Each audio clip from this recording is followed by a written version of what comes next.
The latest employment report showing companies were busy hiring. Will new taxes and the massive spending bill cause job creators to become job cutters? Here to discuss it, economist Michael Santo and Steve Moore, along with Bulltick Capital Markets strategist Kathryn Rooney Vera. Kathryn, good to see you. Good to see you all, gentlemen. Kathryn, you don't raise taxes in a down economy. Now, I know there's a lot of discussion about whether it's a recession, but we've had 2 negative quarters. That's a slowdown. You just don't raise taxes in a slowdown, do you?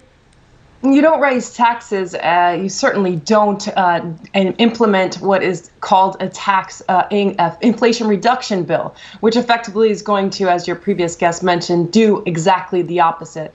The U.S. economy is at a crossroads, and the important thing here is inflation and consumer. The consumer is hurting.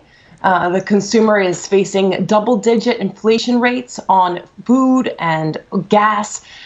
So certainly what you don't want to do is increase taxes, decrease incentives for investing, and throw the economy even further into contraction. And Steve, we know what works and what doesn't because we have history to guide us. I mean, we had 2 presidents who came into a recession and got out of it. One was Ronald Reagan in the early 1980s. They had to kill inflation, and in order to do so, we had a recession. But what brought us out of that recession was lowering taxes and lowering regulations. He had an 8-year term of an average growth of 3.6%. On the other hand, we have Barack Obama. He came in with a recession. He increased taxes and increased regulations.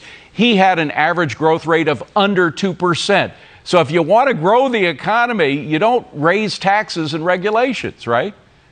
Well, you're exactly right about that, David. And you started off the show noting that there were 200 prominent economists who basically say this will increase inflation. By the way, I'll raise my hand. I'm one of those people on that list. But you know what's so interesting is the left has this similar letter by prominent economists saying that it won't cause inflation. What's funny about that, David, is these are the same people a year ago who said that the Biden plan last year wouldn't cause inflation. We had 9% inflation. So why would anyone listen to them? Obviously, if you spend more and tax more, you're going to make inflation worse. And you know what? It doesn't actually even matter what economists like me say. David, a poll shows that just came out yesterday, less than 15% of Americans believe this will make inflation better, and most Americans are right. They think it's going to make it worse. Well, Michael, you're spending more money. I know they claim that over the long term we'll end up cutting the deficit. Over the long term we'll end up bringing. But when the government spends more money, isn't that what causes inflation?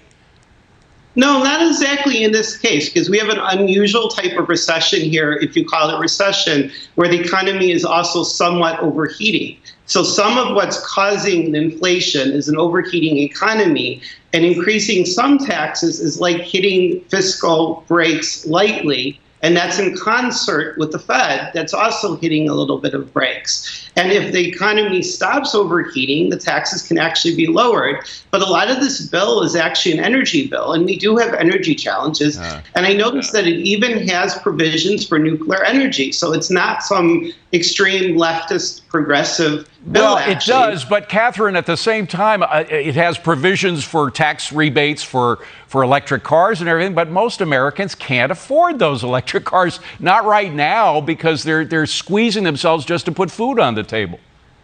Yeah, that's right. It's a very difficult environment. And the fact is that the Inflation Reduction Bill is everything but, as we've alluded to, it tackles climate change. It talks about additional goodies, additional spending that has nothing to do with inflation. It's kind of humorous, David, if you think about the government thinking that it can, with some bill, bring down inflation. Yeah. It reminds me of the infrastructure plan of this current president a year or 2 ago, which was packed with climate change and increases in Medicare. It had nothing to do with infrastructure. Yeah. The same thing is going on. Let's be honest with the name. Well, you're not old enough to remember whip inflation now. That was Gerald Ford, a Republican president, had to deal with inflation. He just thought that a pin would help, and it didn't.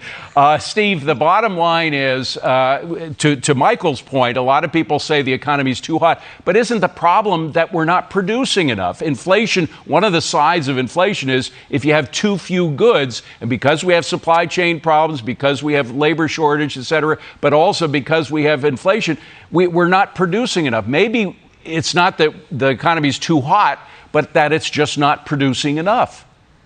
Well, economy too hot. I mean, I don't know what you guys are talking about. Yeah, we just had had negative growth quarters. So the economy is in recession. I mean, it's a soft recession. It's a mild recession. The biggest problem for American families right now is this is a cost of living recession. Yes. Americans are getting crushed by this 9% inflation rate. We got a good jobs report yesterday, but it still shows, David, wages up 5.2%, inflation up 9.1%. The average American family has lost $4,000. Raising taxes, raising spending on top of that makes absolutely no sense. You're an all-star panel, but we've run out of time. We got to go. Thank you, guys. Appreciate it. And gal.